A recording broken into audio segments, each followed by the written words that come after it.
요즘 건강을 생각해서 설탕 대신 꿀이나 메이플 시럽을 찾는 분들 많죠. 천연당이라는 말만 들어도 왠지 몸에 좋을 것 같은 느낌이 드니까요. 하지만 정말 꿀이나 시럽이 설탕보다 덜 해로운 걸까요?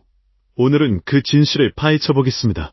우선 꿀, 메이플 시럽, 아가베 시럽 같은 천연당은 자연에서 얻은 감미료입니다. 이들은 설탕보다 더 순수하고 건강하다는 이미지가 강하게 자리 잡고 있죠. 하지만 인체는 감미료의 출처를 구분하지 못합니다. 즉, 꿀이든 설탕이든 결국 포도당과 과당으로 분해돼 흡수됩니다.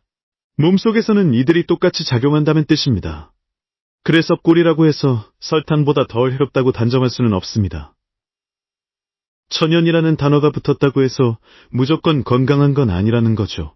예를 들어 꿀 한 스푼을 먹는 것과 과일을 먹는 건 다릅니다. 과일에는 식이섬유가 함께 들어있어 당 흡수를 늦춰줍니다.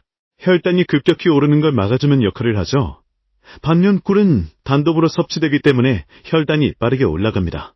이런 혈당 급등은 인슐린 분비를 자극하고 장기적으로는 인슐린 저항성을 유발할 수 있습니다. 결국 당뇨병, 지방간, 심혈관 질환 같은 문제로 이어질 수 있죠. 미국 CDC와 WHO는 하루 첨가당 섭취량을 50g 이하로 제한하고 있습니다. 미국 심장협회는 남성은 36g, 여성은 25g 이하로 더 엄격하게 권고하죠.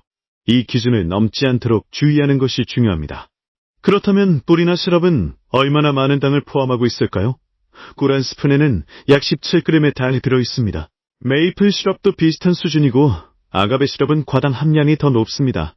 과당은 간에서 대사되기 때문에 지방간 위험을 높일 수 있습니다. 이처럼 천연당도 과다 섭취하면 건강에 해롭습니다. 천연이라는 단어에 속지 말고 성분을 꼼꼼히 확인해야 합니다. 그렇다고 단맛을 완전히 포기할 필요는 없습니다.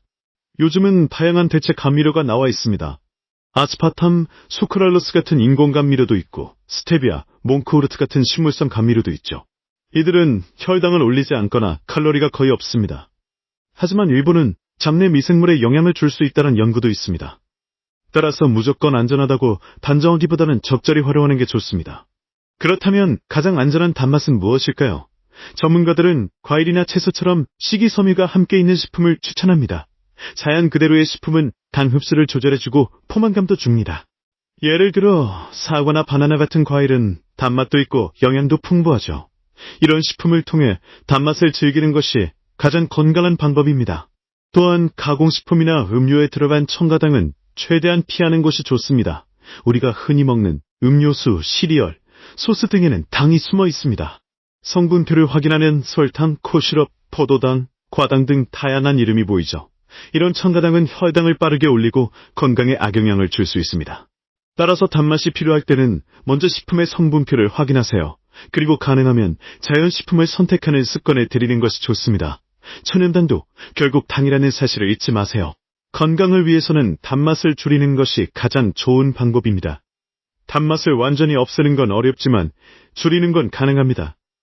처음엔 힘들지만 점점 단맛에 대한 욕구가 줄어들게 됩니다. 물 대신 탄산수를 마시거나 과일을 간식으로 먹는 것도 좋은 방법입니다. 요리할 때 설탕 대신 계피나 바닐라 같은 향신료를 활용해보세요. 이런 작은 변화들이 건강을 지키는 데 큰 도움이 됩니다. 오늘 영상에서는 꿀이나 메이플 시럽 같은 천연당의 진실을 알아봤습니다. 천연이라는 이름에 속지 말고 성분과 작용을 정확히 이해하는 것이 중요합니다. 단맛은 즐기되 건강을 해치지 않는 선에서 조절하는 지혜가 필요합니다. 앞으로도 건강한 식습관을 위한 정보 계속 전해드릴게요. 영상이 도움이 되셨다면 구독과 좋아요 부탁드립니다.